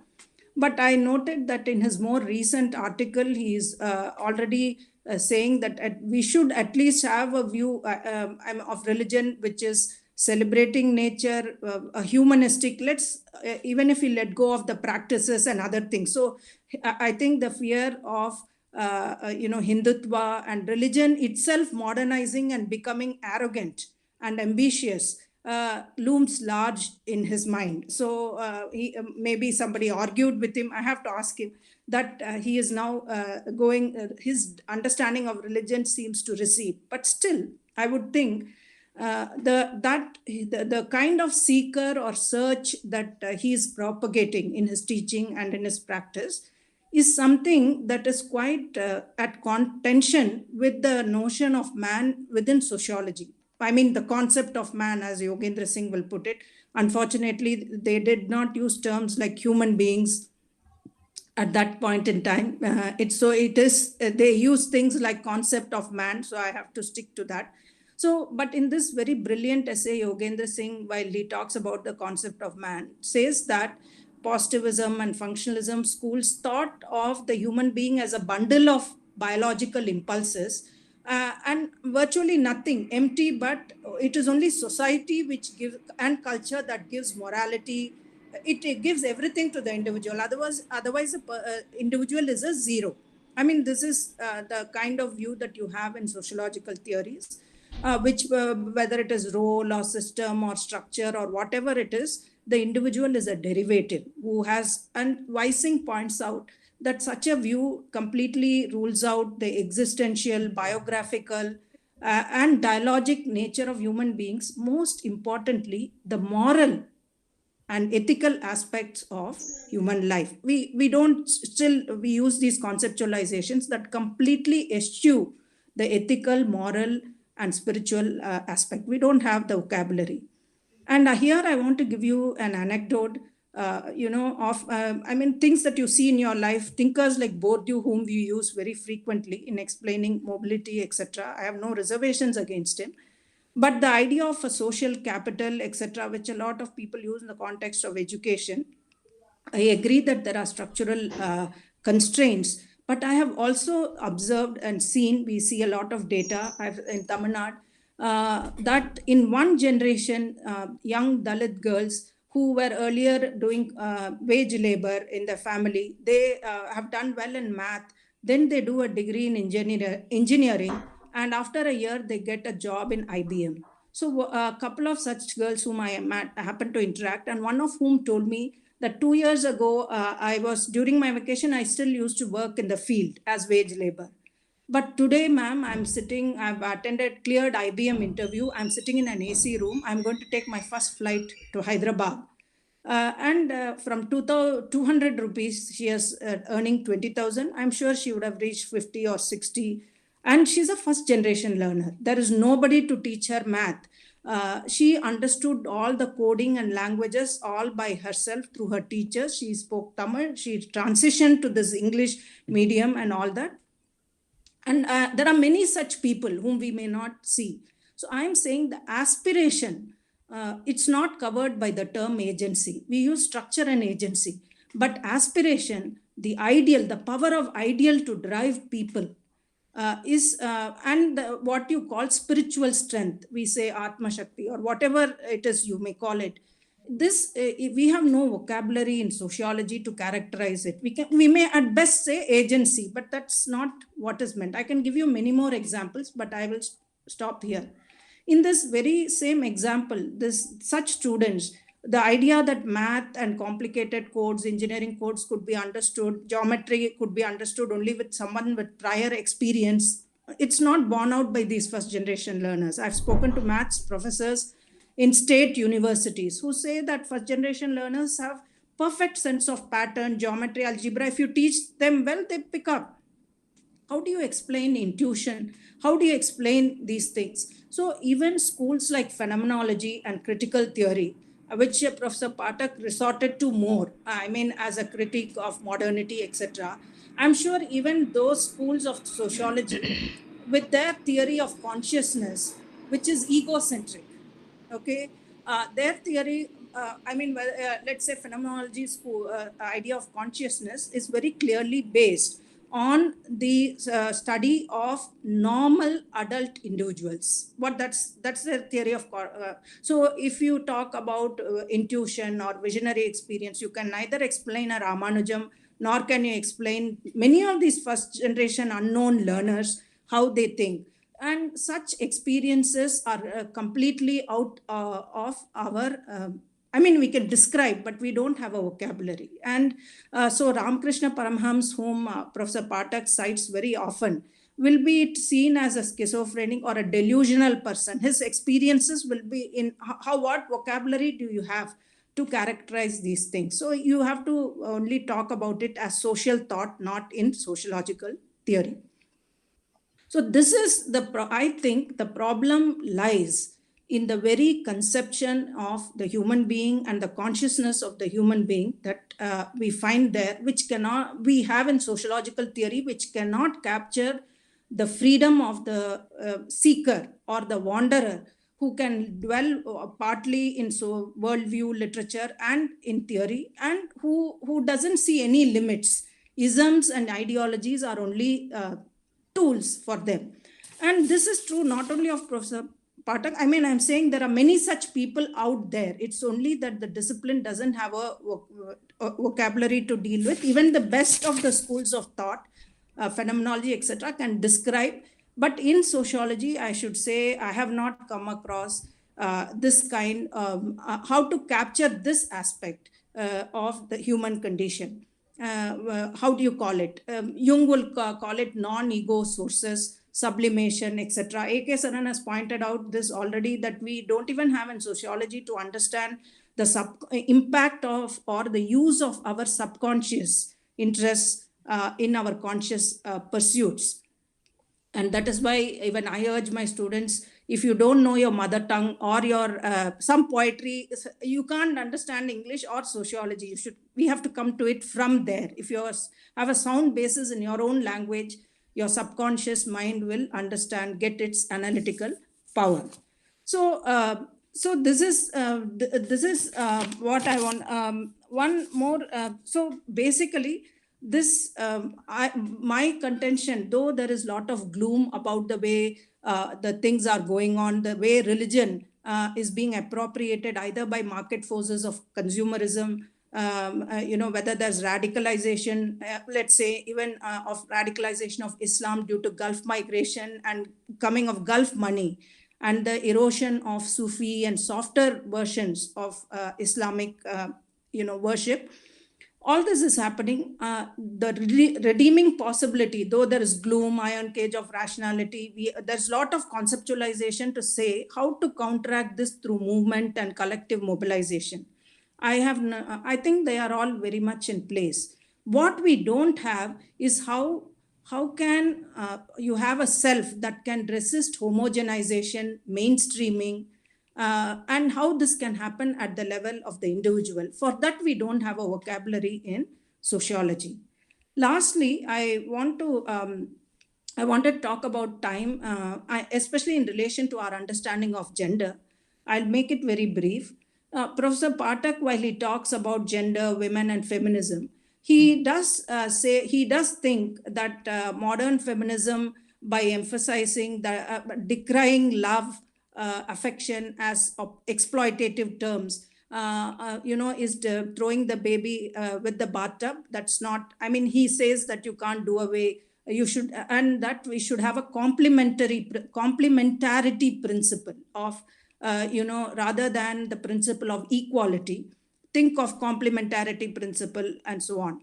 While that is as it may, he also proposes that one should think of have an utopia. I mean, an ideal, etc. Here, I would like to have a dialogue with him on these points, because in my view, utopias will have to run in a particular point, have to end. They are like destinations. But if you look at the way women, what happens to women, you have to changes or transformation that is happening in the realm of gender. You have to look at things over generation. This is true of any transformation, I would say. For instance, studies on migrant Mexican women in the US on their health show that the first generation migrants who have the solidarity of the family and support, they are bound to the family, but they are able to manage certain things better. But the next subsequent generations who participate in the workforce and become financially independent and also independent from the constraints of the family, they have freedom, but they don't have a support system for their babies, that they can't afford some, since they are still temporary labor, they cannot afford the support, any support system for their children. So now they have adopted to alcohol or to drugs, both the parents and the children. So while they have gained freedom and economic independence, there is something that has been lost. So intergenerational study of migrant Mexican women, without prioritizing any one stage, says these changes occur. But contrast this with the Asian women and Middle Eastern women, elite women who have settled in the US. You can see that some of them have reached very high positions, even while retaining family, their complementarity, family, children, etc. So social capital and cultural capital, together with the civic liberties of American soil, plus whatever their whatever combinations you seek. What I'm trying to say is, even for these Asian elite, these women from elite backgrounds, it has taken 2 to 3 generations. The first generation was one where they were deceived, they were sent away by their husband. You have heard so many stories. In my youth, I have heard many stories of women who marry men in the US. And now you find that the situation has changed. It has taken 2 to 3 generations for them to get where they are. If you read the biographies of Arundhati, the lady SBI chief, or the lady CEO of Google, Pepsi. So they all say how they managed with family, work-life balance, etc., in a way that other men don't talk about it. So they are not feminists, but they are, you can see people who manage this. So the point that I'm trying to make is, utopian ideals, things happen over a period of time. It can happen over several generations. The gains can be lost. Kerala was once the haven of women's achievement. Today, it is the haven of suicide and dowry. Can you imagine that Kerala being a place where there are so many dowry deaths among highly educated women? So, and Europe once was sought after for fraternity. Today you have Brexit, you have the fear of racial others, you have fear of immigration. So what happened to all those glorious days? So we need a temporal notion for our understanding of modernity, not only here, there, but there. We have a spatial notion. We say regional modernities, alternative modernities, etc. But can we talk about temporal notion of modernity, that as a temporal circuit which we achieve and then we exit, some temporal and scalar kind of a notion of modernity, not modernity, then it is modernities, as you have made your title. So I will be happy to discuss this with Professor Pathak when he's more relaxed, and maybe he said he's in Munirka. I'll catch up with him on that. But I thank you for this opportunity. I enjoyed listening to all of you, and I enjoyed sharing my views. Thank you. Thank you so much, ma'am, for taking us through the hypocrisies of our time and how we have to relook at these aspects. Thanks again for gracing our panel. With this, I would like to invite my co-moderator, Divendu Jha, for delivering the note of thanks. So over to you, Divendu.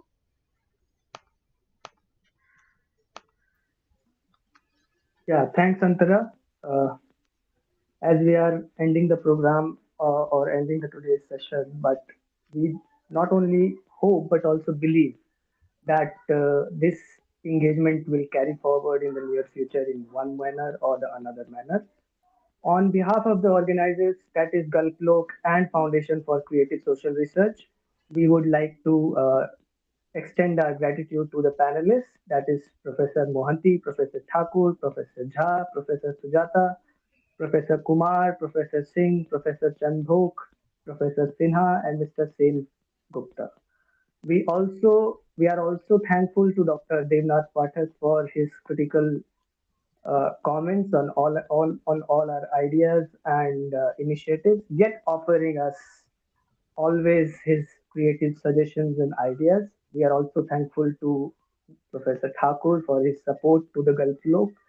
And of course, last but not the least, we are also thankful to the lovely audience for their participation and support to the Galp Lok. Thank you. Thank you very much. Thank you, Galp Lok. Thanks a lot. You are muted. You are muted. Thank you, everyone. It was lovely evening, actually. Very nice. Lovely. Thank you very much. Thank you. Thank you. Thank you, Professor Maninder. And thank you. Thank you all. And we'll meet again very soon, I hope. Galp Lok will keep inviting us like